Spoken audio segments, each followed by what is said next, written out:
Hello, Podsmashers of the internet, and welcome to another episode of 80-bit Podsmash! Where Gaming Goes to Grab a Beer. We are your hosts, Penguin and Termite. I'm Penguin. I'm Termite, and we are a weekly video game podcast smashing together the topics that you care about with video games. Yeah.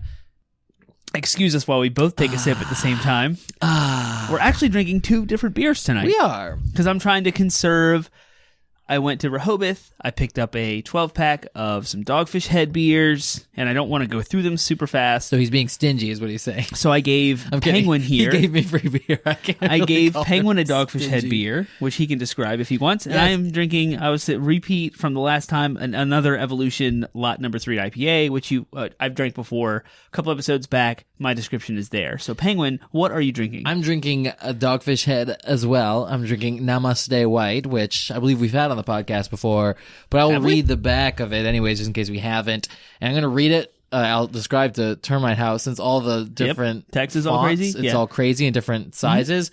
I'm going to read it in my best approximation of the inflection and voice each word should have. So, our Belgian-style white ale brewed with delicious dried orange flesh and peel, fresh cut lemongrass, a bit of coriander, peppercorns, and a generous dose of good karma.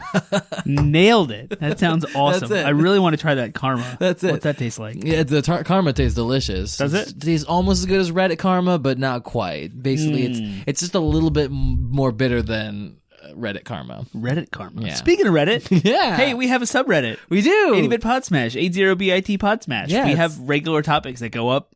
Interact with us there. Conversations happen all the time that we start, but we'd love for you to start conversations too, so feel free to hit us up at 80bit Podsmash /r.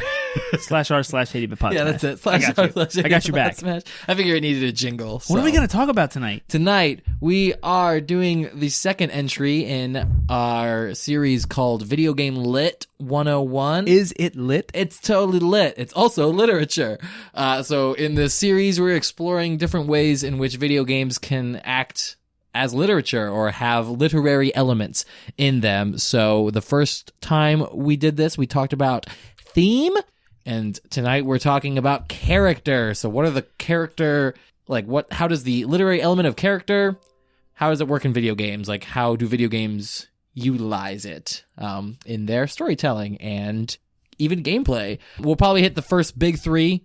With this series, we did theme, we're doing character tonight, and next time we do it, not next week, but next time we do it, we'll do plot. So I think theme, character, plot. Yeah, theme, character, and plot are kind of the trifecta of literary elements that everybody talks about in English classes. You gotta say fecta. Yeah, fecta, trifecta. Yeah. We'll just shorten it to it's the fecta. Yeah. It's the fectas. So those are kind of like, if this were like our video game English class, I should have probably at some point in time I considered being an English teacher. Yeah. Like in an alternate universe somewhere, I actually went down that path, and so I'm channeling that Dan for this series. And we're gonna so we'll do other if the series is well received, and if we like it, and that's part of the important too. If we enjoy it after doing those three, then maybe we'll do some other things, spectacle and text and subtext, exposition, some of the other elements that go into foreshadowing. Maybe would be a good one. Irony, yeah, those would be some good literary elements that we could explore in future series. Irony is fun. It's not my favorite thing. Irony We're going to talk about our favorite things. We'll talk about our favorite things. But before we talk about our favorite things, what is going on? What are some updates? So this week is a big week in gaming. You'll listen to this after it all happened, but Mortal Kombat 11 came out yesterday, and we Days just had Gone is coming out. An everything episode on Mortal Kombat that we could release. We did. Go back and listen to that. It was literally 2 episodes ago. One episode ago. Oh, you're right. It's it's 2 episodes ago. It's 2 episodes ago. So go back and check that out if you care about Mortal Kombat. We don't actually talk about Mortal Kombat 11, but we talk about the franchise and its influence on the culture, so that's awesome. We'll talk about Mortal Kombat more on my favorite thing. Spoiler alert. And Days Gone comes out Friday. Yeah. Which I'm excited about the embargoes, which I haven't seen lifted yet. Yeah, I just want to... No reviews. I'm not ready to buy it until I see how...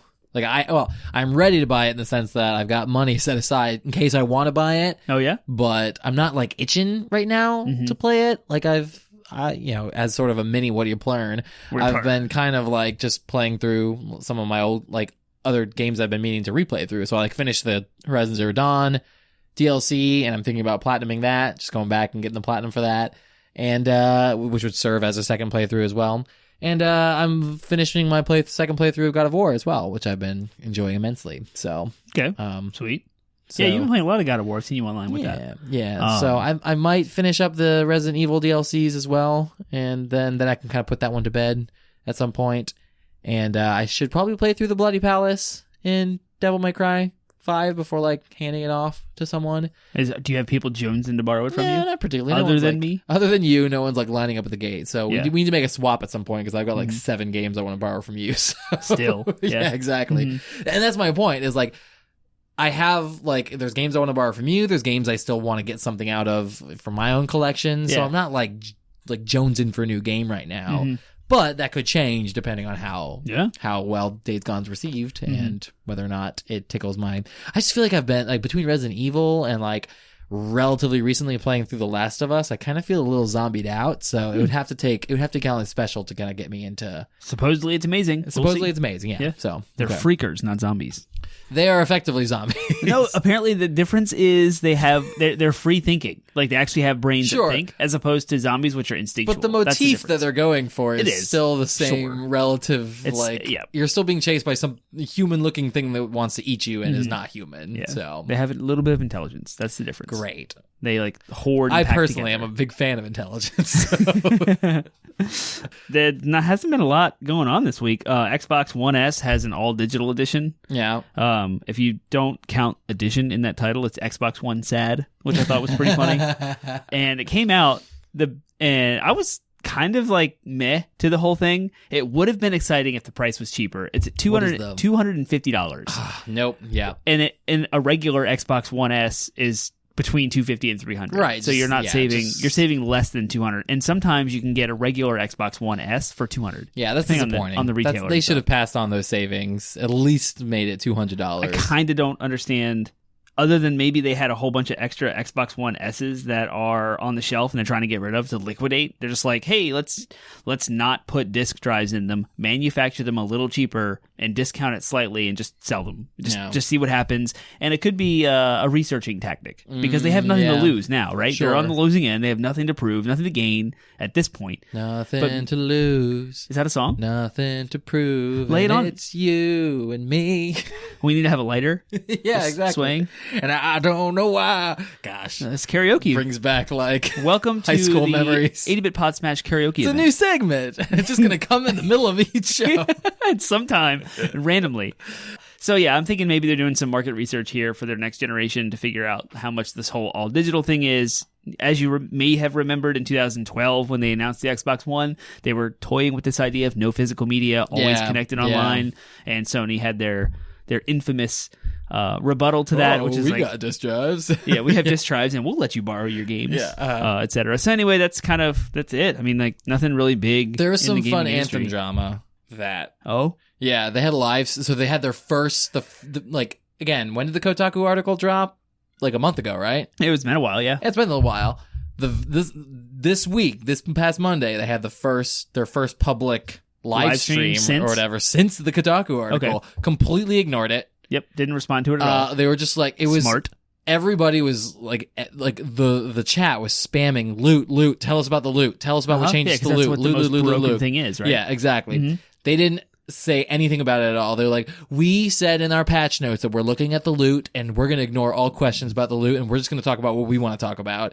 And it was so awkward because the entire time, so they're sitting there talking about their new stronghold or whatever. There's a moment in the live stream where they open up a chest and they make like a big deal about it and they like stand back to see what drops. It's a bunch of purples and like some blues.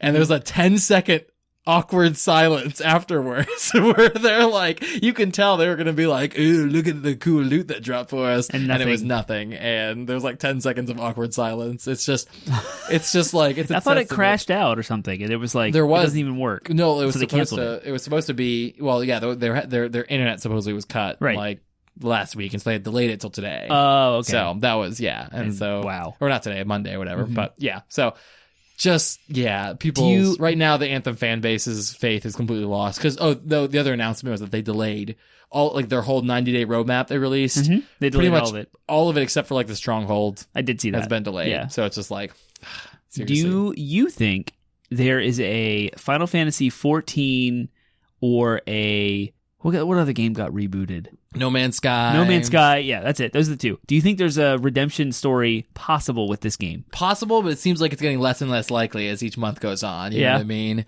And with the news of Dragon Age 4 being apparently Dragon Age with Anthem, it's like an Anthem Dragon Age. A post it's really? Supposed to be like an online service type game. And it's just they don't.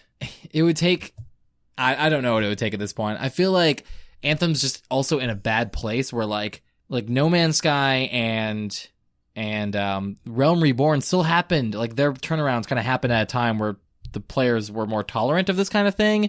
I feel like the patience that gaming community in general has for this kind of thing where it's like, hey, we'll release a really awful product and then like, well, don't worry, we'll update it and we'll pull it together through, we'll updates, we'll save it. Like, I think the patience is starting to wane. Yeah, I heard a report thing. that like on Reddit, there was a whole lot of fans that were like, the game's still fun. I still hold out. BioWare, you're doing great. This is fantastic for the players that actually wanted to play it. Yeah. And like now it's just like, F this, I'm done. Yeah, this everybody. game sucks. Yep. Nothing. There's no hope anymore yeah, on the subreddit. Everybody is just and part of it because their communication completely disappeared. Like I said, this is the first time like they've been so more it was or less, like that from BioWare's perspective because they were involved in the community. They were posting on Reddit all and on Twitter. the time. There were multiple like, responding. Yeah. Now so they're gone. They've been gone for months now. They've been even since before the Kotaku article dropped. They were silent, complete radio silence. Wow. So now it's just it's what so a fascinating story. Such a fascinating story. Like I follow this Anthem subreddit now just to watch the like not to hold out any hope that the game will improve. Okay. I literally just want to watch the dumpster fire. So you burn can at this corroborate point. that it's all just negative stuff right now. It's complete negativity, Okay. but like deserved negativity. You know what I mean? Like the game is validated. It's like, actually bad. It's not like they're just being negative for the sake of like crapping on a game. Yeah. Like it genuinely deserves all of the negative feedback that it's getting right now. So dang. I don't know. We'll see. I genuinely hope they pull it together. I do want to pick up the game at some point and be like, this game is awesome now. But yeah, I saw it on sale for $20 and I was like, man, if there was just something that could drive us to go play it together, I would have done it. Yeah, but it's so bad. It's such in the pits. Yeah. Like not even $20 is worth it. It's not even like I wanted to bring it up because I thought it was like amusing that they. But it's almost like I'm sick of just even talking about it on the podcast because they keep like things keep coming up, and I think it says a lot about like the way the community is turning towards this kind of thing. So it's interesting. Anyways. Anthem's not our favorite thing. It's so disappointing, but you know it's not disappointing?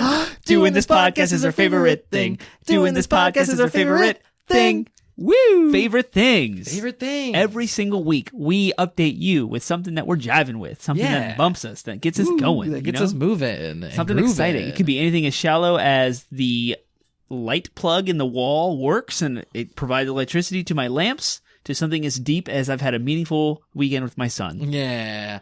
Anywhere in between. Our hope is that you might be inspired to find your new favorite thing. Again, maybe deep or inconsequential things aside. Usually it's just something like, here's a new show. I hope you like it. So, right. So with that in mind, my favorite thing Go ahead. is Lay it on podcast. It's called Up and Vanished. 80-bit Podsmash? 80-bit Podsmash. And another one called Up and Vanished, which is, I believe I've mentioned it on this podcast before, but it's a true crime podcast. What's interesting about it is they had like one season where they covered one disappearance. Yeah. And then they kind of like things happened during their podcast. Mm-hmm. But then like now there are some people, there's like a trial. So they had to kind of wait for some of the court system stuff. So now they're like revisiting it 2 years later. So they did a season 2, which is a whole different case. But now they're revisiting season 1 like 2 years later. Okay. And they're following some of the court like trial stuff. Mm-hmm. And it's so fascinating. Like more details are coming out. More things have happened since then with the people in question. Uh-huh. And it's really good. Like it's getting really intriguing, and I'm really interested to see where this case This sounds goes. like the podcast that was recommended to me by my running buddy, Gordon. Oh, yeah? So if this is what you have said, Gordon, let me know. Okay.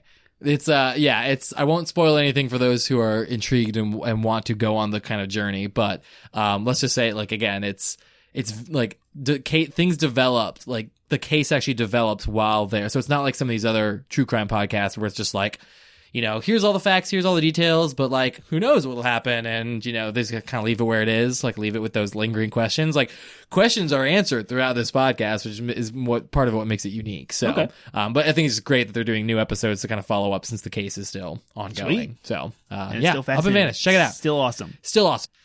My favorite thing is Mortal Kombat 11. Mortal Kombat! Much to my surprise, I left work yesterday, the release day of Mortal Kombat, and I decided to check Redbox just for poops and giggles. Mm-hmm. And sure enough, it was available. So I picked it up on my way home, and I grabbed my brother. I said, hey, come to my house. Let's play some Mortal Kombat 11. It's new. I'm so freaking hyped about this game. Yeah. If you are following us on social media, on Instagram at 80bit Podsmash, I am posting every single day this week, which will have already passed by the time this episode launches. So go back and look at my posts of all the Mortal Kombat stuff once a day. I'm excited. I have tons of games here in my house, in my collection. I have almost all of them, and I'm firing them up. You can see my Sega Genesis and my Super Nintendo each have Mortal Kombat in them, and I've been playing them all. So my brother and I play some Mortal Kombat 11. It feels amazing. It looks incredible. The sound, I was noticing like little details where like if you block, the sound of the attacks is kind of muffled, but if you get hit, it's more amplified. It was a weird like nitty gritty thing that I noticed, but it was really cool.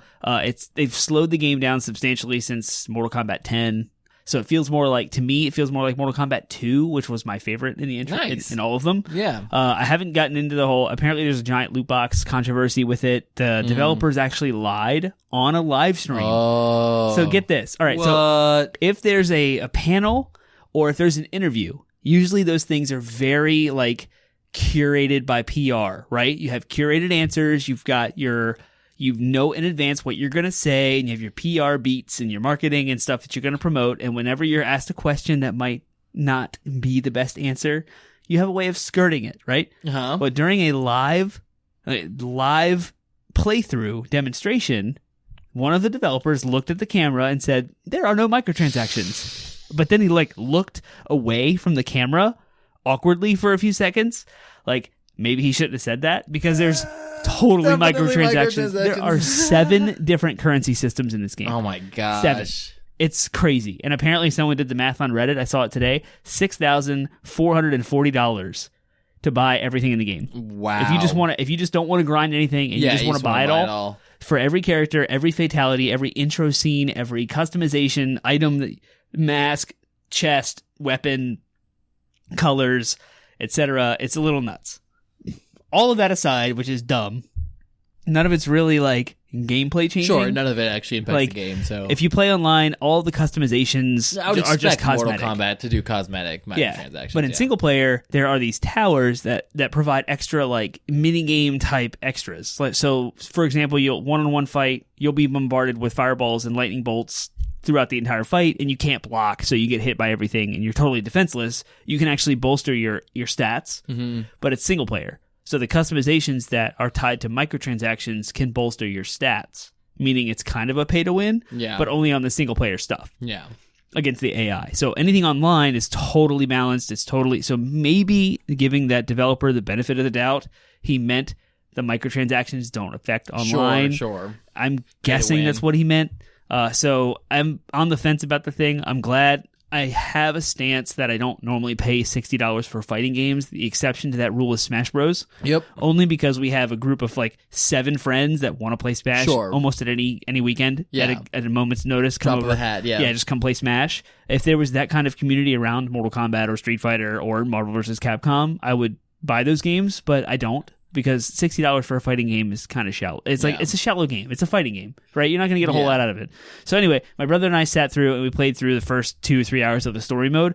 Awesome, amazing story. Like it is totally a shallow, campy fighting game story mode, 80s but action movie. It is amazing. Yeah, it is Mortal awesome. Kombat. They like their timeline is like there's some time travel where like old school fighters meet their new school counterparts, and it's awesome. So yes, the dialogue is like cheesy, but it's good. If that makes sense. Yeah. The characters are shallow, but they're good. And it is rooted in the lore. Apparently they had special designers like looking at all of the past games to make sure they didn't contradict any of their older games, to make sure they were consistent with all the past storylines. So Mortal Kombat 11. Nice. Awesome. And I want it. I want to buy it, but I'm not going to spend $50 or $60. So I'll wait.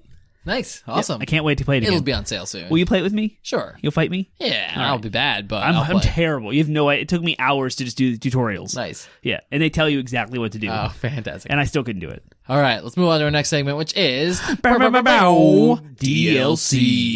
Downloadable content is the next segment of our podcast where we like to have a fun little mini discussion, sometimes related to our main topic, sometimes not, but it's mostly just a conversation you wouldn't normally have around video games. This one isn't necessarily video game. It doesn't have to be video game related if you don't want it to be, but since we're talking about character and writing and literary elements, I wanted to know if you were written into a story, like as a character in that story, what kind of character would you be? What would be your role? And what would it look like to have, I mean, you're basically just taking who you are as a person and boiling yourself down to like your most rudimentary elements in such a way that you would, like, how would that show up in like a movie or some kind? Like if they made a movie of my life and wrote you in it as a character, what would your role be? Or, or it doesn't have to be a movie about my life. You don't even have to be a tertiary character. You could be the main character. Like, the world's your oyster. I guess maybe first say what kind of story would it be? Like, would it be what medium would it be on? Would it be a novel, video game, TV show? And what would you be like as a character in that This show? would be a movie. Okay. They've already done it. You've probably seen it. It's called the Lego Movie. I am You'd Emmett. be in a cartoon? I'm Emmett. You'd be I'm Emmett? the main Okay. character. Just excited about everything? Excited, over optimistic, go ahead, like gung-ho about everything to the point where the double-decker bed was a genius idea until someone actually told him it wasn't, and then he realized maybe it wasn't.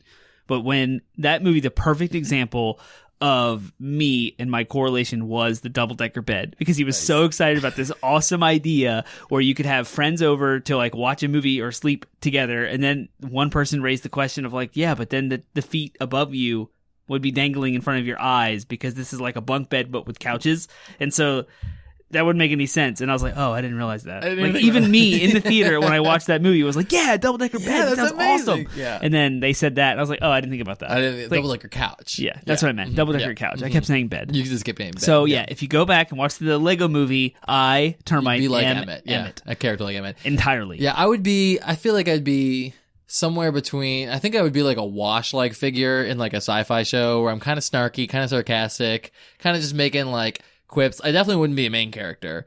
I'd be that character who you're like, all right. Or maybe even like a Claptrap-esque figure where I'm just annoying everybody. I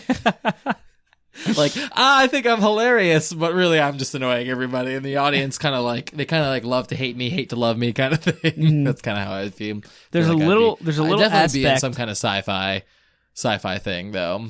I definitely wouldn't fit in like a fantasy. As much as I love fantasy, I would have to be in some kind of sci-fi where it would be like my kind of humor would be able to translate onto that world. Because I don't think my humor would translate into like a fantasy world. So, yeah. Yeah. There's a little bit of you attract attention, or you do exuberant things to bring attention to yourself. Sure, yeah, I'm definitely an attention. The characters you've mentioned as an example so far don't have. Like Claptrap. He doesn't go out of his way to bring attention to himself. Really? Because I've been playing Borderlands 1, and I'm pretty sure on loop he says, I'm dancing. Check me out. Yeah, that's I'm on dancing. the title screen when there's nothing else but him. No, he does it in the game, too. Not randomly. Yeah, he does. Absolutely. I'm playing through it, and that's absolutely what happens. But aren't you physically close to him? Yeah.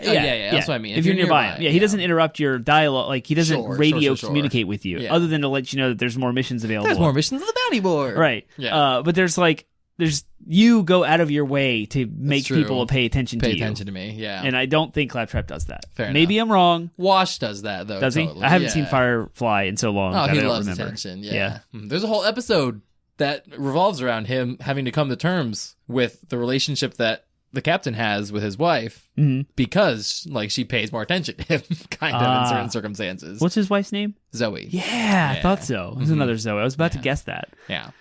That's my favorite girl's name, by the way. I know it is, and if you have a daughter, I fully expect her to be named Zoe or whatever your wife wants to name her. I'm cut off. I'm cutting myself off. Oh, really? Almost literally. No more kids. Oh, nice. Yeah. Gotcha. After, oh, okay. All right. Yeah. Number 2's not even born yet, and I'm cutting myself off. I now, just because I'm an antagonist, I now wish for a surprise for you. Thank you. A pleasant serendipitous. I'm going to do whatever medically procedures are possible to make sure that never happens, but we'll see. Yeah, well, serendipity. Maybe a child shows up on your front door. I've heard that it's not 100% true. That's true. Yeah, but we'll see. All right, let's move into our main topic. Woo! DLC's over. DLC. All right. Cool. So we're talking about character today. We're talking about the literary element of character. This is a very penguin-y topic. I was about to say, Termite's very, like, game industry, technical, nerd, like, deep, like... developer, publishers, trends, let's talk and numbers. Yeah. Let's talk mathematics and economics. The opposite of that is all of this literature stuff. Literature, kind of Englishy, scholarly, arty fartsy. things. Yeah, no, exactly. We try to balance it out. Sometimes we'll have like a stretch of really termite-y topics. Sometimes we'll have topics we both want to talk about. And sometimes, he almost knocked over his beer. And sometimes we'll talk about party fouls, and sometimes we'll talk about things that are very penguin-y. So and this is a penguin topic. It's a very penguin-y topic. This whole series is a very penguin-y series. So I'll try to be fair. So and learn me today. Like termite topic as well. Okay, so character. What is character? How does it differ from other literary elements? I would say that... I don't know.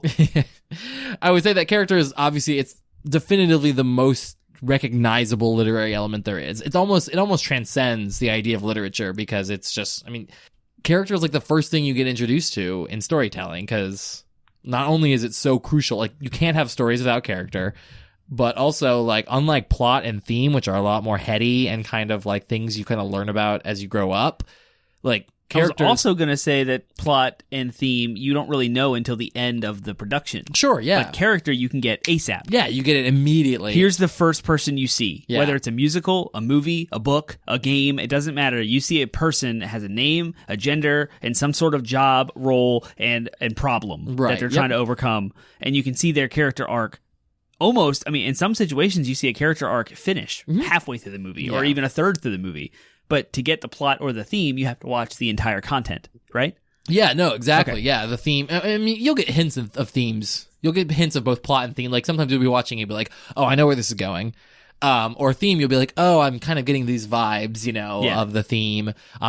They may even say it flat out in the middle of the movie, but you're right. Like, before you know anything about the plot, before you know anything about what the theme that's trying to be conveyed to you, you get the character. There's a person. I mean, and it's the first thing that we all key into. Like, you don't start to understand plots until you're older. You probably won't even get an inkling of like understanding theme until you're like in high school. But when you're a kid, I mean, or you're 30, you are keyed into when you're a kid, you are keyed into character. You are like there. I mean, you buy action figures of Han Solo, like you Transformers, you get toys, you get Legos, all that stuff. Like most kids find a character they like, they latch onto it, and they just become obsessed with that character. They dress up them as Halloween. Yep. Like it happens so early. So it's like character is really like.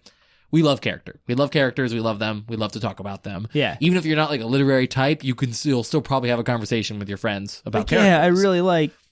I love Jon Superman. Snow. Superman's so much better than Jon Snow. Superman could beat Jon Snow up in a fight. Superman's probably the worst person ever in all of literature, comic book and we history. can talk about why people don't like Superman. I can't stand Superman. It's a terrible superhero. It's a great tangent. Well, okay, cool. Well, since you brought up Superman and why he's such a bad character, let's sort of talk about that. Let's talk about what are some of the major character archetypes? And we'll talk about how they've been used in pop culture, but video games specifically leaning towards that. So we're probably going to spend the meat of our podcast here just talking about what are kind of the broad stroke character archetypes that are used, that are common in literature, period. They're all named nice things. You can Google or Wikipedia these things to learn more about them. And then we'll talk about characters we think fit into those archetypes. So we'll start with the very basic, the kind of character that's often derided, and you'll hear this term, one-dimensional character. Superman. You hear it all the time. A one-dimensional character is a character that they're called one-dimensional because they're just flat, like they're flat, they're basic, they don't really have any complexity to them. The definition that I pulled from said they lack depth, and they never learn or grow as characters. There's no development for their characters, so they're really just these kind of like... And Superman... I would not necessarily describe certain interpretations of Superman, but the sort of general conception of Superman is kind of one-dimensional. He's the good guy. He never does wrong. He always saves the day, and he never has to he's never challenged. Except by kryptonite. But even that's not he doesn't grow from that. He just overcomes that obstacle. But he never it's not and that's what sucks because kryptonite's such a dumb weakness. It's like a silver bullet. Yeah, it really is. Batman's weakness is his like raging alcoholism. Seriously? Some interpretations of Batman. Really? One Bruce way or Wayne? another. Bruce Wayne, I say raging alcoholism. What I mean is he's broody, he's moody. He's a human, but he's a human, and he has to overcome his own like insecurities and his own issues, his own hang-ups oftentimes. So he usually grows as a character and learns how to like. That's just why people identify more with Batman than Superman, because Superman's just kind of like, I'm always going to do good. So he is kind of one-dimensional. But what are some other... Or did you have a point? Did you want to... I was going to talk about more movies, but I kind of want to talk about video games. You can talk about movies too, but yeah, what are some... I was thinking of Captain Marvel. Apparently her weakness is emotions. But everything else, she's like invincible. I don't know if spoilers for the movie or not. I don't know if you read the comics or not. I mean, Endgame's coming out this week, so I'm super excited about Avengers. It's on my mind. I thought Captain Marvel was a good movie. I thought they were trying to do like a lot of emotional depth to the movie in a very shallow way. So it deals with like wartime regrets. Like you've done things in a wartime scenario that you have now been revealed something different, and you're like, oh, that wasn't really the thing to do. I shouldn't have done that. And so you have that plus the history of being wiped and learning people that you love and no memories of those things. And so there's all these complex kind of like emotions happening, and apparently Captain Marvel's actual weakness is emotion, but I don't know because I don't know the comics. I don't know. Interesting. Well, in the comics, the original Captain Marvel was actually a male. I heard about that. And then there was Ms. Marvel, who was Carol Danvers, and then she eventually took on the mantle of Captain Marvel after the original Captain Marvel. So the original character wasn't actually right. But is the weakness female. Of Captain Marvel? I don't think so. There? I don't think so. I've heard criticisms of people saying that. And I think that they misunderstand what the movie Captain Marvel was about, the Brie Larson Captain Marvel. Because I've heard that criticism of like, oh, like the whole movie was a story about how women are so emotional. I'm like, no, that wasn't it at all. I wouldn't say that either. Yeah, no, I read and I actually read a good article that was like, it's not even a story about female empowerment. It's a story about female power. It's a story about this character who is powerful. She's not empowered. I mean, I guess technically she has her origin of where she gets her powers, but nevertheless, like when you meet her, she's already powerful. And the whole plot is that the characters are holding her back. Yeah. And so like there's this system in place that's put around like inhibiting her from being the best she possibly can be. You've just talked they're me scared of her. Out of labeling her as a one-dimensional character. Yeah. No, Captain Marvel. I was kind of exploring that externally. I'm sorry for delaying the podcast by like 5 minutes for that tangent. Yeah. But I want to talk about video games. So I'm thinking of Sonic the Hedgehog. Sonic's very one-dimensional. Mario is very one-dimensional. I was going to say Mario too. Link is arguably fairly one-dimensional in most of his incarnations. Like one-dimensional characters are a dime a dozen. Like especially in video games, because again, most video games, especially early video games, especially the video games we grew up with, weren't written to have like incredibly engaging stories. That's a new thing. That's a relatively new development in video games, something we've only seen in maybe the last 15 years, arguably, and maybe using as that early term, as 2000s. Like, throwing around the one-dimensional character is almost a criticism now. It's almost a negative thing. It doesn't have to be. No, it doesn't. Yeah, one-dimensional characters. Sonic being one-dimensional is fine. Yeah, like, one-dimensional characters are comfortable. Yeah. And what's also nice about one-dimensional characters is they can kind of serve, as we've talked about this with Link before, they can kind of serve as that blank slate that you need to kind of project yourself and fill in those character gaps. So if you want to play Link as this aggressive renegade who kind of, yeehaws himself into whatever, like, or if you want to play him as the careful, kind of figuring the puzzles out intellectual, like you can fill in that gap. And the fact that he's written so one-dimensionally is actually an advantage in the escapism that video games can provide. It sort of serves as a backdrop. So you're right, they're not all bad, but it does tend to have a negative connotation, especially in passive media like movies and books, because that's one-dimensional. This is boring. It's not interesting. Yeah, it's not as engaging as a contrast to a one-dimensional character, which is a three-dimensional character. All 3 dimensions? All 3. Really? Yeah. That's crazy. So three-dimensional, I mean, they use the whole, the whole space dimensional language is used on purpose as sort of an imagery there. Obviously, like, they have more than 3 facets to their character, but it's called three-dimensional because a three-dimensional character, unlike one dimension, which is just length, was it length? And then 2 dimensions would be length and width. And depth. And then, a 3-dimensional character has depth. Yes. They are Z-axis. They are believable characters. They have flaws and failings. They are individuals, so they're recognizable as individuals. Unique. Yeah, they have unique elements to them, and they also seek to relate to others. So the characters themselves find a lot of their identity in a lot of ways in the way they relate to others. Or maybe they don't find their identity, but they're seeking it in the way they relate to others. So that's kind of the definition of a three-dimensional character. As a side note, there are two-dimensional characters. That's a thing too. It is a thing too, and they're kind of defined as like a halfway point between one-dimensional and three-dimensional in the sense that they have multiple facets to their character, but it's all very shallow. Like they have multiple facets, like it's almost like the writers are trying to make them three-dimensional characters and failing. So that's a really bad critique. Yeah. So kind of Nathan Drake.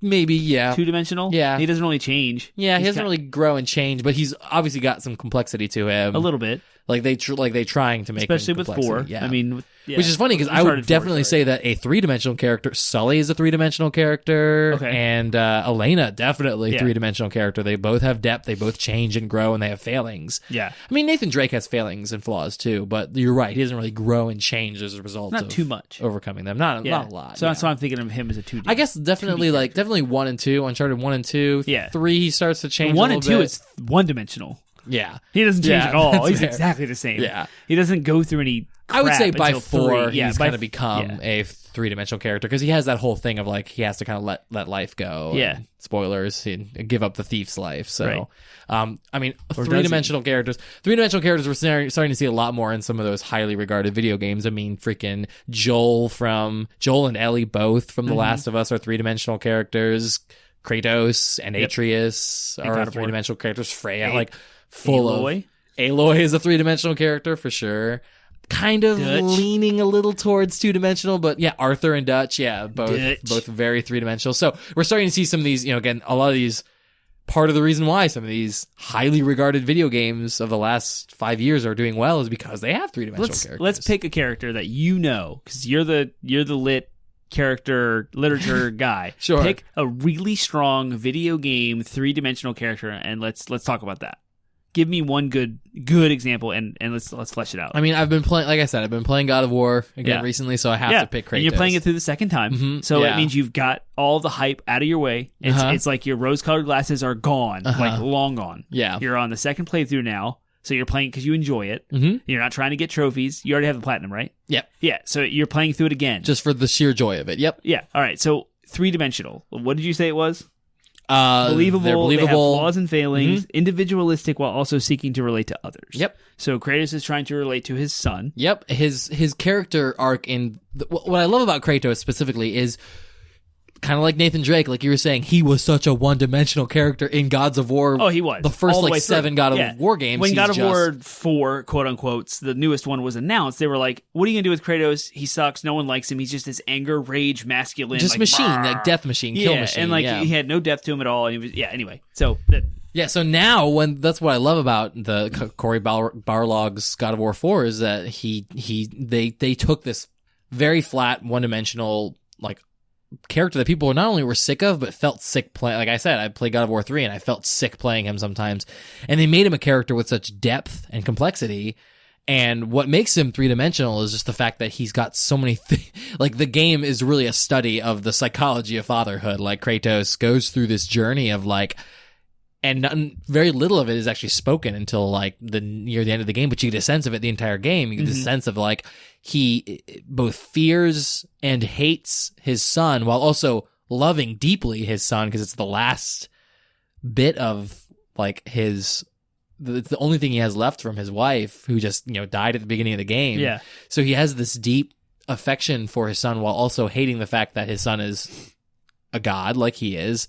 And that's Kratos' thing, is he hates gods. And there's a great line Mimir says halfway through the story. He's like, he's like, you hate all gods, including yourself, including your son. And Kratos is like, shut up, head. You know? Yeah. He can't handle it. He cannot handle it. And so the moments you see, and Christopher Judge's performance is amazing, which helps with this, but like, and whatever they did motion capture wise is just, like, it's phenomenal, amazing. But like, you can see these moments where he just like the moment he tells Atreus, and then like having to deal with Atreus, like then suddenly acting like a pompous, like acting like the very gods he hates. Yeah. Like once he learns, he's like, oh, we're gods, we can do whatever we want. And Kratos is like, no, this is not what I was intending. This is exactly what I wanted to avoid by not telling you.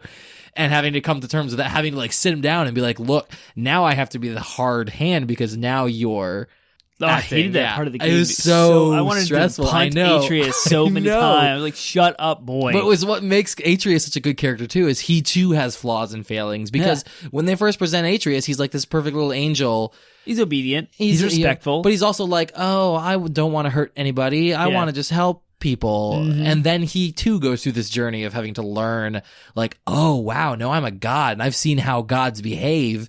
Now I can act that way too, and have to also humble himself and grow and change as a character. Like, and all of it is due to just the relationship between these two characters. It's beautifully done, and definitely like a shining example of three-dimensional characters. Do you think Kratos's depth in this recent God of War is as deep as it is because of the context of the first God of War games? Yes. Well, it's helpful. It is helped by it. I would think so too. It's almost like they leaned in to like how bad of a one-dimensional character he really was, how flat he was.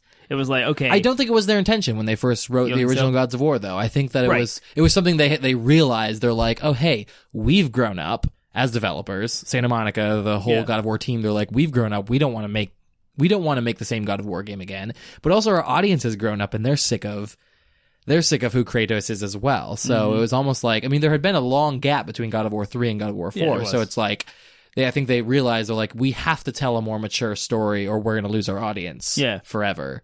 And they did. They pulled it off beautifully. I think it's, to me, it's not only is it game of the year, it may be game of the past, like the half decade. It may be game of the decade for me in a lot of ways. Yeah. Maybe. I mean, Breath of the Wild it would be a close tie between Breath of the Wild and God of War, but like it's definitely up there with like it's definitely a competitor for game of the generation. I hope that it's not just because of my distance from the Xbox 360 generation and now, because PS4 came out in 2013. That's when I got one, was like November of that year. And so it's been almost 6 years now. So I hope it's not just the time away from that I think this, but God of War and Breath of the Wild overshadow that entire generation. Yeah, for sure. I would agree.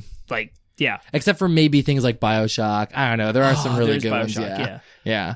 So anyways. It's just revolutionary. Yeah. And I think anyone who's a gamer at all who has a PlayStation 4 should definitely go play this if you haven't even yet. just like watch some of the stuff on, like if you don't have a PlayStation, if you have no interest in getting one or can't afford one, just watch some of the like story. There's a reason it won summaries, so many awards. Yeah. It's still, even like last week, there was an award show and it won. I still see the headlines. Like, God of War won this. God of War won. Yeah, they had their anniversary recently. It's on sale for those who do have a PlayStation 4. I think. I mean, it might be gone by the time this airs. But anyways, I do want to move on to some of the other types of characters. We have a lot of other characters. So I really wanted to flesh out three-dimensional versus one-dimensional because I think that's like... And express the differences, definitely. Yeah, it'll help too. We'll also help with this next one because we're rolling back even further and sort of a subset of one-dimensional characters. They're called stock characters. And stock characters are actually defined by their recognizability. So they're stereotypical characters, they're recognizable to the audience, and they're characterized by their flatness. So some examples are like the Doctor, or like... And not the Doctor from Doctor Who. I mean, like a doctor character, or a clown, a clown character, or like a mechanic. Just they're kind of like bartender characters. They're just these recognizable characters. Usually, they're just support characters. They're not the main character. There are some forms of theater actually that rely on stock, like their whole structure is stock characters. They bring out these stock characters and they have them interact. It's called commedia dell'arte. Like so. So you'd have like a bartender character who's nothing more to the audience but a bartender. Just a bartender, and then like you have the doctor character, and they come in, and the bartender and the doctor have a scene, and then like the doctor will then later have a scene with the clown. Like, so they're these really flat, recognizable characters, just stereotypical characters. And I would say the example that came to my mind is at least in Halo 1. Yeah, Sergeant Johnson. Okay, just the sergeant. He's the sergeant. He's the like you don't even have to hear his name, and you know his name is Sarge, or the characters will call him Sarge. Yeah. He's just a recognizable. It's not a character the audience needs to think about. He's the sergeant. So okay, like there's tons of examples in video games. There's like the random assassin characters. There's like, oh, that's just an assassin. He's literally exists just to try to kill the main character, and then you have a fight with him maybe, and then he's gone. He has no more depth than just serving to be like a lot of the times they serve as obstacles, but sometimes they just serve as like So like every Japanese RPG where you have a shopkeep that you talk to. Oh yeah. Like all of them. The shopkeepers. Yeah, and the They're just innkeepers shopkeepers. and weapons and armor and Their characters don't go accessories. any deeper than that. Yeah. They're just stuck. You They're go called into a stock town characters. and you talk to the mom of this house, the dad's working in the field, the farmer. Like those are all I mean, even stock the princess NPCs. characters, especially before they really, I mean, like, Daisy, I guess Daisy was their, Pauline and Daisy were like the original before Princess Peach, or did Peach come before Daisy? I don't remember. Anyway, it doesn't matter. All of the Mario princesses are pretty much stock characters. They have I believe no Daisy more was depth. introduced in Super Mario Land for Game Boy. Yeah. Or Other Peach than the was fact in that, like, Mario in for recent NES. games, they've been doing things like tennis and Mario Kart. Yeah. And one could argue that adds a little bit more depth to their character. They're still basically just the princess characters. They exist to be saved by Mario. If anything adds any depth to the princess characters, it's the RPGs. Yeah, It's the Mario and Luigi Sure. series, the Paper Mario series, Super Mario RPG, like, yeah. Yep. So that's basically stock characters. Okay. I don't know if you had any other thoughts. I'm trying to rack my brain of any examples that I can Sure. add to the table, but No, I can't. I mean, they're pretty There's so straightforward. many There's a of lot. them. Exactly. Yeah. That's the fact. It's hard. It's almost harder because there's a lot. Gauntlet Dark Legacy, Gauntlet Legends. Yeah, the like, they're wizard. all, the wizard. They're all Valkyrie, stock characters. they're- yeah. Literally, the playable characters are stock characters. The wizard, the archer, Yeah. the Valkyrie. Yeah, Uh-huh. exactly. That's a good one. All right, And cool. Diablo. Yeah, Yeah. kind of. Diablo, they made them a little bit more interesting as they went, but definitely Diablo Right. 1. Yeah. It was literally the wizard, the archer, Yeah. the barbarian, or the warrior, whatever they're called. Yep. Cool. Comic relief. This is a fun one. Yeah. Everyone loves comic relief. So comic Yeah. relief. So actually, comic relief can actually apply to actually a plot as well. So you could say that a part of the plot is the comic relief. So it could be a part of a story, but most often I include it as a character because most often a character kind of is the comic relief. But it's a humorous or farcical inclusion in a normally serious story. It's meant to relieve dramatic tension or to heighten the emotional impact by contrast. So it can, like I said, it can often be personified as a single character. So basically, comic relief sort of exists to like, they're usually included in serious stories and they're meant to kind of be like, oh, okay, like things are getting serious. We need the, people, we recognize, storytellers will recognize that this is really tense and emotionally taxing for the audience. So they'll include a comic relief because that's literally what comedy is for, is to kind of like, okay, pressure valve, like release the Right. pressure, Yep. and kind of bring the cortisol levels back under control. Yeah. So comic relief, that's what a comic relief character will do. So you have an example? Final Fantasy 15, Prompto. Okay. He is totally like the super optimistic, jovial like character in the midst of a ridiculously introverted Ignis and Noctis and what's the other guy's name?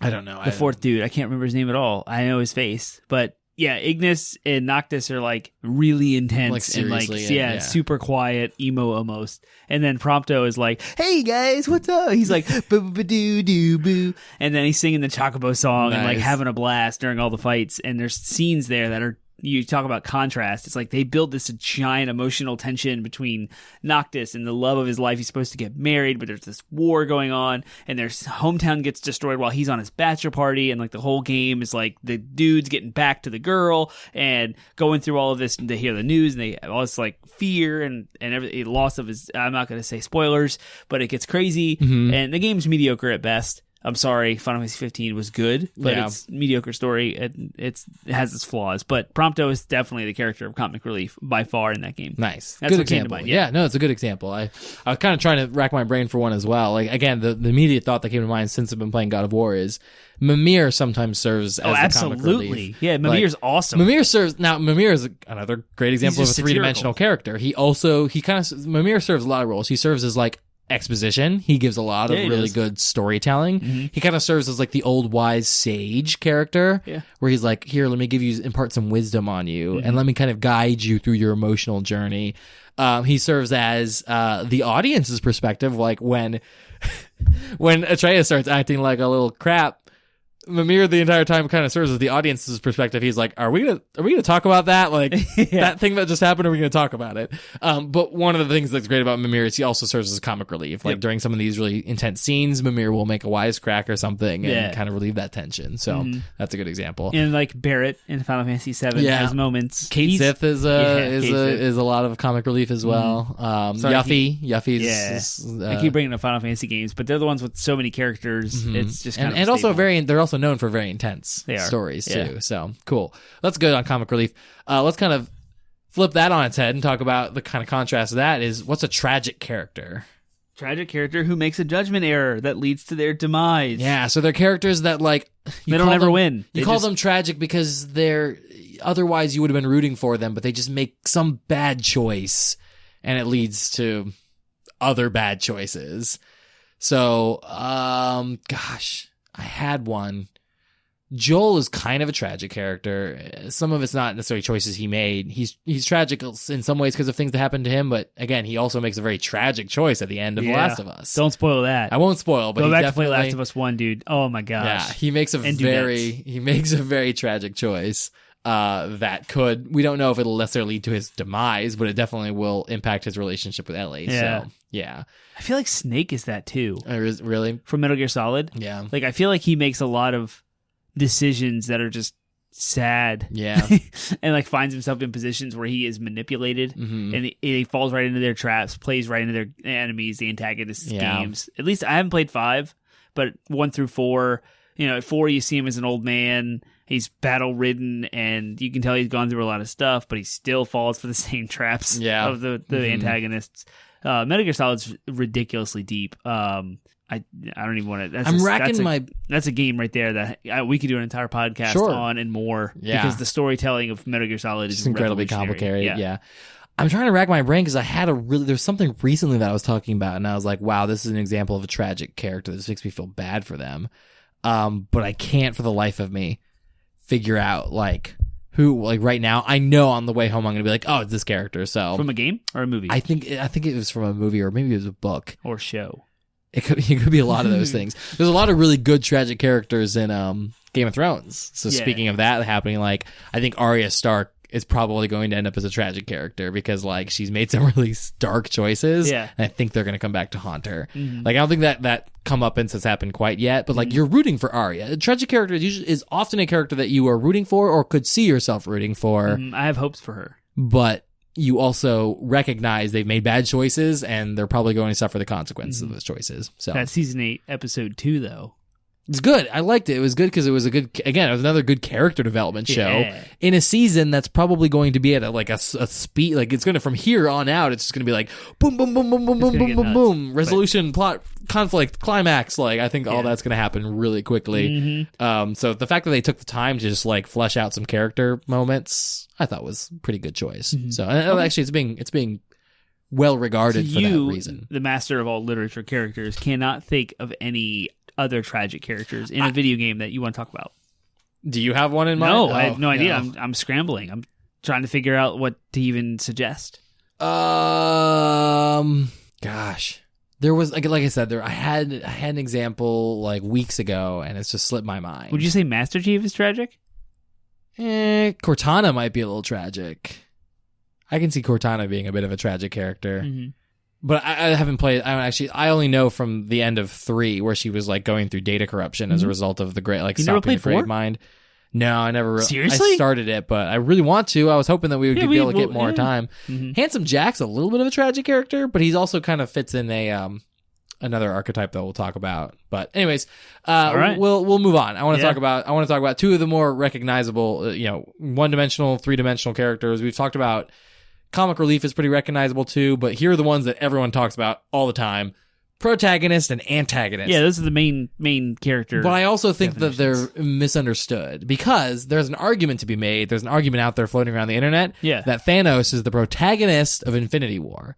Not necessarily Endgame, but Infinity War.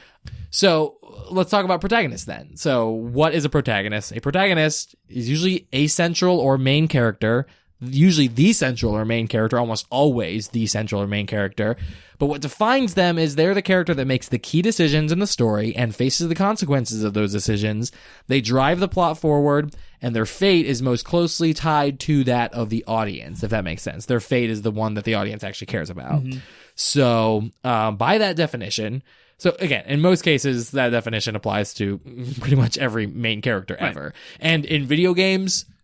If you are playing the character, they are probably the protagonist. If you are playing a character, they are probably the protagonist. They are undoubtedly the protagonist. Yeah, just the major minority that you play the antagonist. Yeah, I was going to say, I cannot think of a single video game where you play the antagonist. But yeah, the protagonist, and even if they act antagonistically, if that makes sense. Oftentimes it's sort of an anti-hero situation where they're still the protagonist, but they're just behaving poorly. We'll talk more about anti-heroes in a little bit. But so a lot of the reason why people argue, though, that Thanos is the protagonist of Infinity War is he is the one, he drives the plot forward. He's the one who makes the key decisions. He's the one who's on a quest. He's on a journey. He makes sacrifices. He overcomes obstacles. He is forcing everyone else to bend his will. Sure, it's a dark, twisted. I'm not saying that. I'm not defending him. I'm simply saying that from a storytelling perspective, he's the one who and he's the one whose fate is the most closely tied. Like he's the one who his ultimate triumph, if you will, is the fate that the audience cares about in the end. Even though you're more emotionally connected with the Avengers themselves. The Avengers are still just serving as obstacles. They are serving as the antagonists. Yeah, the Avengers are reactionary. Yeah. In Thanos' oppression or attack. Yeah, and it'll help to, in this case, define antagonist. What is an antagonist? Antagonists, they actively oppose or get in the way of the protagonist. And by their actions, by their impediments, if you will, or impediment of the protagonist, they reveal the strengths and weaknesses of the protagonist. And I think that, again, so a lot of ways protagonists are also defined by their antagonists. And so in that way, Thanos is he's defined by his strength. You see his strengths, you see his weaknesses as a result of the Avengers getting in his way. So the fact that the Avengers are actively opposing him throughout the entire movie also supports the idea that he's the protagonist. But 9 times out of 10, the antagonist is more than that. 99.999 times out of 100, the antagonists are the villains. Yeah, the evil ones. Or at least the ones, if not evil by quote unquote, they're at least they're the people that you're not rooting for. Yeah. The people you're rooting against. So, yeah. Do you have any protagonists or antagonists? I was thinking of Kingdom Hearts. You have Sora and the whole team of people. You have the everything's in threes. So you have Ventus, you have Aqua, and Terra being the 3 Keyblade wielders from Birth by Sleep, and then you have Donald, Goofy, and Sora from Kingdom Hearts, and they're all there. And then you have Axel, Kairi, and I'm drawing a blank. I guess Roxas and Naminé, all of these characters, there's a lot, and they're all protagonists. They're all trying to fight Xehanort, who is assembly 13. The Organization 13, Xehanort's replicating himself through time and possessing beings to make him the 13, all in an effort to make this Keyblade show up the Keyblade, the reason why Kingdom Hearts, to unlock Kingdom Hearts, to possess it for his own self. And he is challenging all of the light warriors. There's 7 of them I just mentioned. So yeah, you can see all the protagonists. That's kind of, as convoluted as Kingdom Hearts story is, it makes sense if you really delve into it. I'd love to do a podcast about the story of Kingdom Hearts. That's the epitome, a modern day epitome of a protagonist-antagonist video game example of a story depth type that's not more complicated. You just use Avengers. It's a little bit more gray areas between whether the Avengers are protagonists or Thanos is a protagonist. You can see the arguments go both ways. Yeah. But Kingdom Hearts is pretty clear cut. These guys are the protagonists, this is the antagonist. They're very reactionary to each other, but Xehanort is exposing all of the growth and necessity that the main characters need to go through, and the self-revelations that they go through, and need to rely on others. It's not about me, it's a teamwork, it's my friends, it's their power. I draw on that, my history, and the stuff that they've gone through, and so...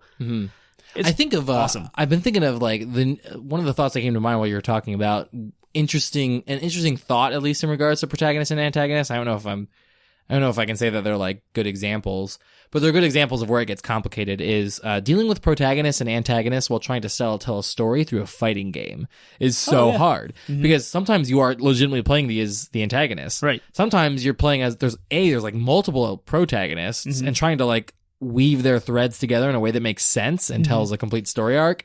I imagine it can be very challenging, and sometimes it just doesn't work. Sometimes you have to kind of just deal with the fact that, I'm just telling this one person's individual story and their journey, and who they fought and how they retrieved the Soul Calibur or whatever in the case of that game, But I imagine it's very hard. And then sometimes it's oh no, they got Soul Edge and they conquered the world and they're evil, and then you're playing as the antagonist in that case, or you're playing as a protagonist who is evil. So it's I think it's interesting. Sometimes video games, I think, have a hard time I think sometimes they do it well. One of the ways I love the way they dealt with multiple protagonists is Borderlands. Mm-hmm. In Borderlands, like canonically, all 4 of the Vault Hunters, or 6 in the case of Borderlands 2, all 4 of them canonically, like, stopped Handsome Jack and saved the day. Yeah, they all work together at all times. And then, like, yeah, but, like, again, you're dealing with just one at a time. You're playing as one. Maybe if you're lucky, you've got a group of 4 friends who are each playing a different character, and that's wonderful. But most cases, you're just playing through as one, but it's just sort of like... It's assumed that all 6 of you are there. Yeah. The entirety of the... Even just if just one of you is actually and there one are moments of them. where the other characters get dealt with individually. That happens regardless of whether you're playing that character or not. You still learn. And then Borderlands takes it an extra step further and makes it like, in subsequent games, the previously playable characters are now NPCs, are now non-playable characters that are the ones giving you the quests. So I think we'll see that more, even deeply. We'll see the original Vault Hunters from Borderlands 1, while also seeing, they've already confirmed that Maya's going to be in it. Yeah. And Zero is there. So, like, there's going to be some, at least Maya and Zero, but I'm sure they'll have Gage and maybe even Krieg. And maybe Roland will be back. No, Robot Roland or like Sad Roland. Yeah, they have to start killing them off in order to, because there's going to be so many eventually glutted. So, anyways, I think that's an interesting way of dealing with protagonists and antagonists. We have a few more to get through. Some of these we'll be able to knock through pretty fast, though. Foil. The Foil is a character who they're not quite a antagonist, and their whole purpose is just to contrast another character in order to highlight that other character's quality. So usually they're in contrast to the protagonist, but they don't have to be contrast. They could be contrast to the villain. Yeah. But the idea is like they're contrasting in order so that you can say, oh, look at these qualities of this other character. So because it's the first one that comes to mind, I think Mimir, again, is another great example of a foil for Kratos. In fact, Atreus, actually, both of them serve as different foils for Kratos. But what I love about Mimir is he's literally just a head. Kratos' whole thing is that he's this super strong, he overcomes his obstacles with his fists. Yeah.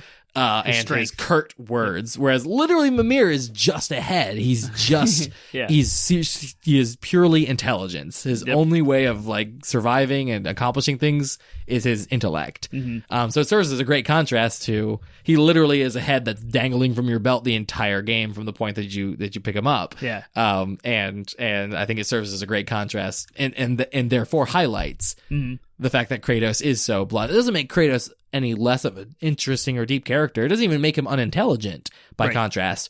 But what it does is it highlights his sort of it highlights that aspect of his character that is like, I don't know how to, I need people to do some of this thinking and storytelling for me because I can't. Yeah. He has a hard time even just filling in the gaps in conversation. So it's great. And the example that comes to my head is Sephiroth exposing Cloud's. They both have this almost the same origin story, is that they were genetically modified beings by a company by trying to harvest this thing that came from outer space that provided genes. So there's lots of gene therapy, and they were genetically engineered. And you have Sephiroth, who went the anger of revenge path of how dare you do this to me, and then Cloud, who's trying to be the antithesis of that, having the same origin. So I haven't played the game in a while. I platinumed it, but the story is absolutely phenomenal as far as the depths of their relationship go, and how Sephiroth's actions and Cloud's reactions, and Tifa's mixed up in the middle of it all.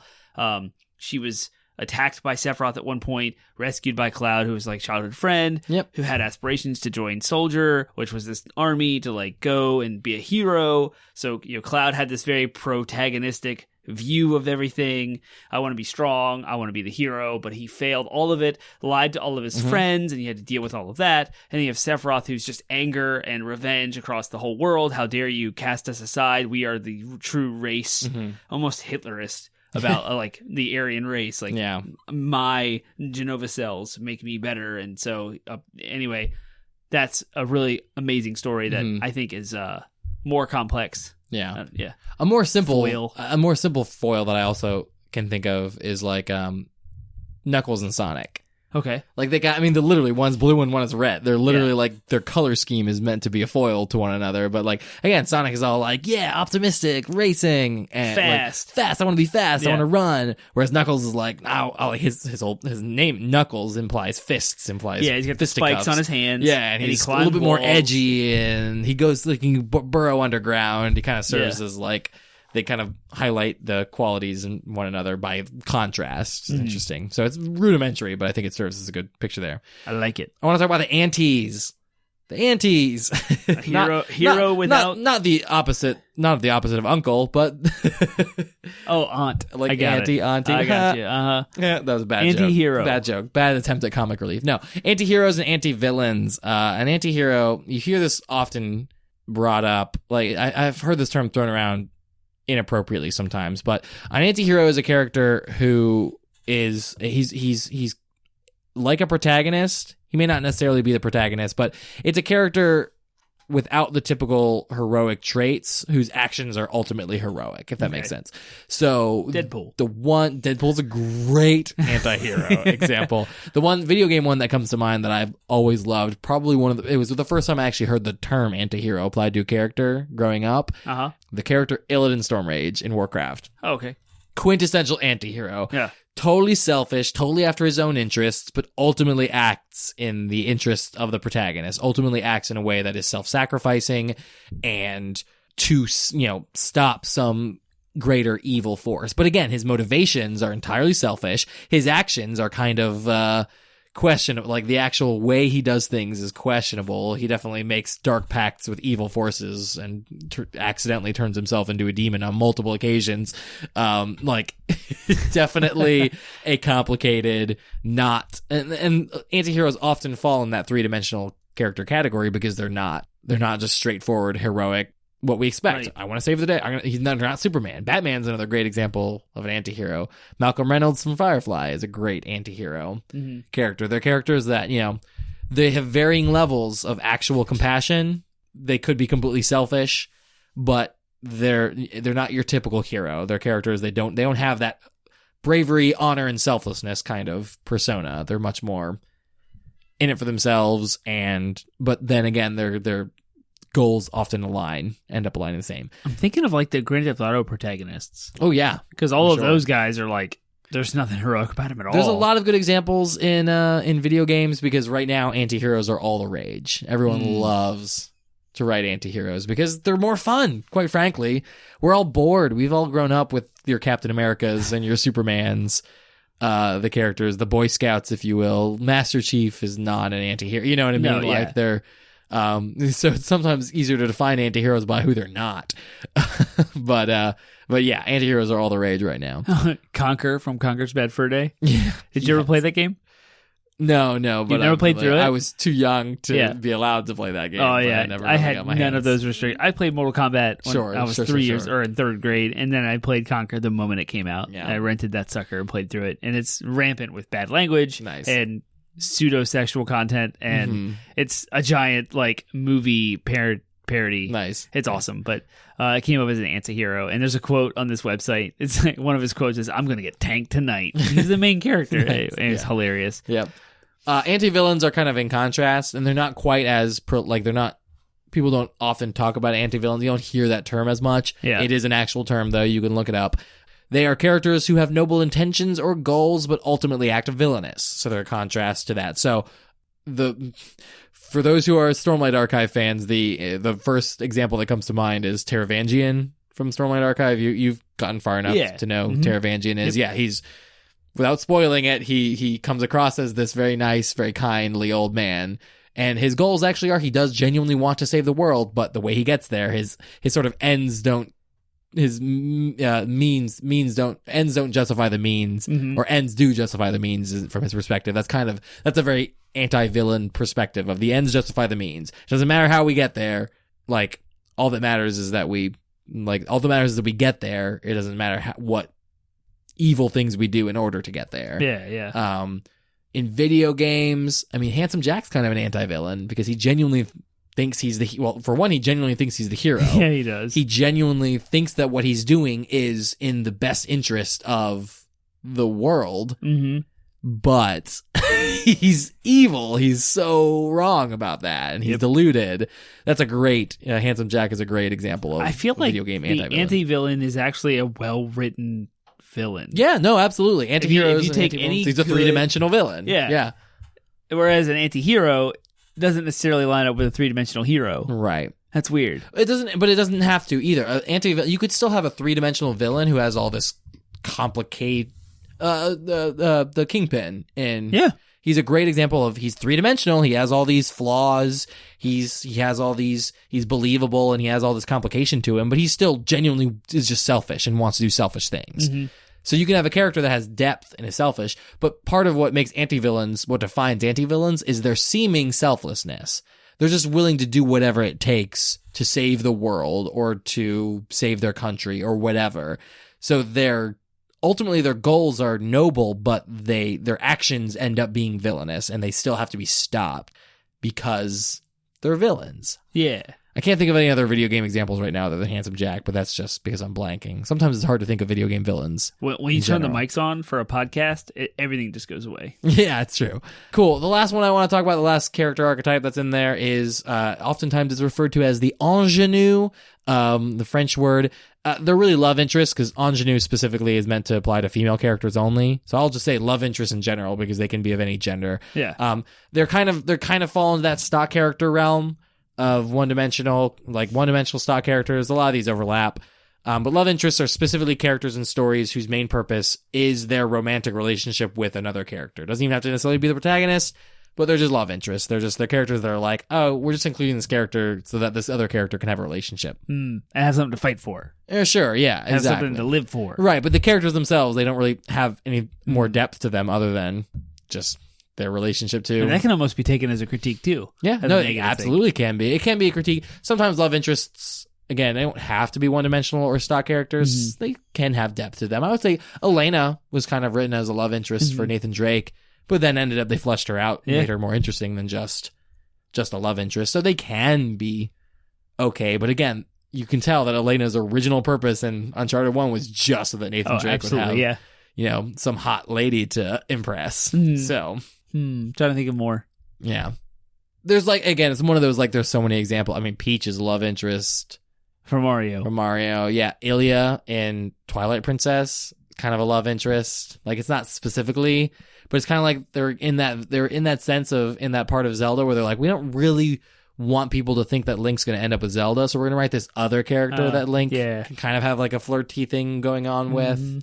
Midna, for that matter, actually. Midna's a little bit more interesting than just love interest, but they kind of make her a love interest at the end. Yeah. So, it's not a bad thing, but it is a thing. I figured I included it in there as well. Mm-hmm. So, yeah, it's worth it. You don't see a lot of, in video games at least, you're seeing this more in movies and novels and other forms of storytelling. But I think that because video games are so male dominated, you're not seeing a lot of love interests that are male in video games. I wish we would. Yeah. I want to see Let's just have some one-dimensional character that all they exist is just to be a tight butt for a female character. Yeah, that'd be sweet. Yeah, I'd be totally with that. Cool. All right, well, before we finish, I want to spend the last, hopefully less than 5 minutes. We went through a bunch of character archetypes and touched about a bunch of examples. So let's kind of break it down. What are some types of characters or archetypes that you don't see a lot of in games? And where do video games tend to struggle with employing characterization? Where do video games have a hard time with character in? Because obviously we're only seeing in the last few years interesting characters come out of video games. Mm-hmm. So why is it that video games have a hard time with characterization in their storytelling? It seems like, to me, all of these characters are written in RPGs. If you go back to Nintendo, Super Nintendo, PlayStation 1... all of the Japanese RPGs, even Western RPGs, whatever, you have tons of dialogue and tons of characters, and you have a whole party of characters, and you have all this stuff happening. I feel like all of these characters are completely fleshed out. But there's this new, modern, from 2013 to now, this generation, where we're starting to see more cinematic storytelling and more complex character development. And with that, we're starting to see some of these highlighted more than others. And so I don't really see anti-villains. I feel like that's the hardest one to figure out in my head, is who's a character with noble intentions or goals who ultimately acts villainous without really knowing it. I can't think of any in modern games that are doing that.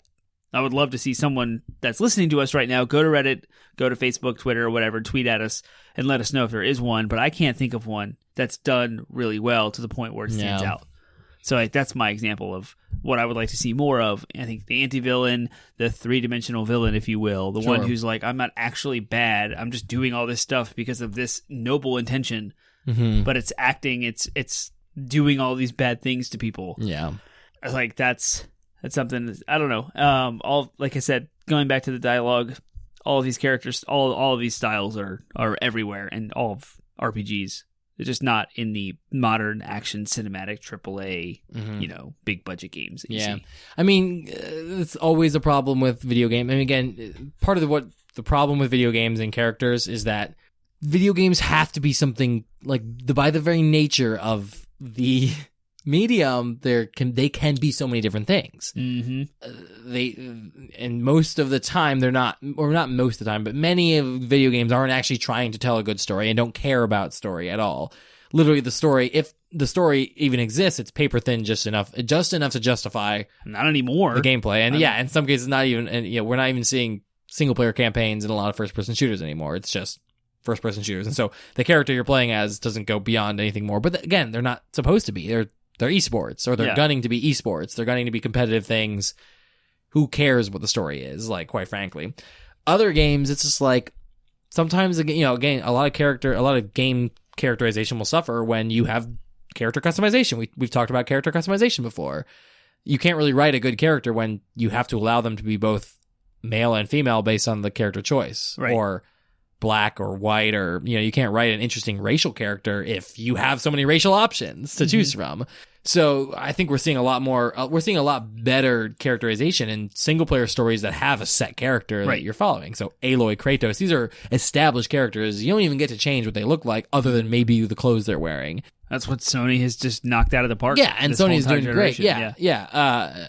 So that's where we're seeing some of the better characters. But again, games can be and have to be so many different things that characterization in the average game just falls by the wayside in most cases. So it's really these exceptional cases. It's really a very specific type of experience where you'll even ever see good characters. So that's not a bad thing. That's not a good, there's not a judgment on those things. I don't want interesting characters in my Call of Duty. Right. That's not what that game is for. You want good gameplay and you want fun. Yeah, exactly. You just want to competitive. You want it to be complicated and interesting. Yeah. Although a weird contrast is I want interesting characters in Smash. Yeah. Even though it's essentially it's a competitive. There's no story in Smash. There's no story, or the story is again paper thin, just meant to justify why all these characters exist in the same world and are fighting each other. But then again, I love a lot of those characters because of the way they exist in other games. So I want to see them matching up together, but not because I want to see how they would banter with one another, because I want to see what the cool moves they're going to use to smash the other character's face in. I want to see Mario just get beat up by every other character in the lexicon. Yeah. I don't know why. So, it's an interesting thing. Character is interesting. So, yeah.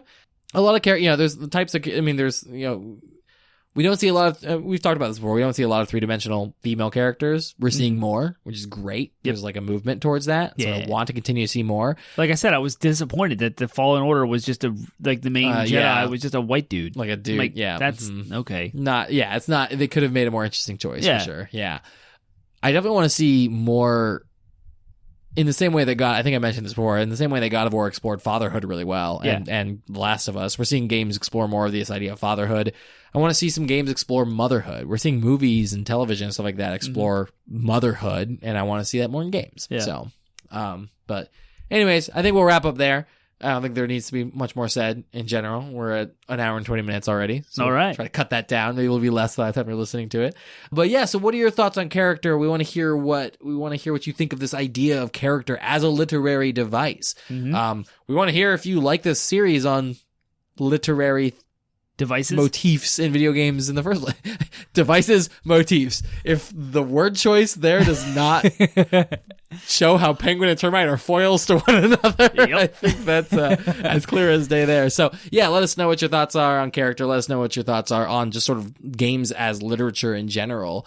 Do you think in the future they will be studying video games in English classes? I really hope so. Absolutely. I really hope so. Yeah. So they'll be talking about these same things. We're pioneers of this whole we are. Video game English class thing. Yeah. So let's hear what you want to hear more of, but specifically, since we talked about character, what are your favorite characters? What are your favorite character archetypes? Are there any character archetypes you think we missed, that you think are super prevalent in video games that you want to discuss more? Where are the ways they can engage and tell us these things, Termite? Find us on Facebook, Twitter, Instagram, and Reddit at 80-bit Podsmash, 80-bit Podsmash. You can go to our landing website, 80bitpodsmash.com, where you can find links to our Google Play, iTunes, Stitcher, Spotify, and iHeartRadio, among other platforms. If we exist on a platform, if we don't exist on a platform you want us to be on, please let us know, and we'll put ourselves there. Huzzah. So find us, check out our old episodes, go check out episode 0, learn about who is Penguin and Termite. Yeah. Know that our names are Dan, and we have a DLC called Downloadable Content because of that. There's all kind of ways to interact with us, so please pick something, let us know what your thoughts are, and interact with us. Give us feedback, topic ideas, thoughts, concerns, problems, questions, and we will provide answers. Yeah, we are still just shy of our goal of having 100 episodes downloaded for our number 1 episode. We promise to revisit the idea of video games as art if we reach 100. So help us reach that goal by sharing us with your friends. And next week, we will be talking about voice over IP, the way that voice chat has changed video gaming and the effects it's had on the world, and just sort of the history of voice chat in video games. Maybe we'll dabble into my little social topic idea. I think so, yeah. We'll be able to touch on that too. So, you have that to look forward to, and yeah, we will see you next week. See you next week.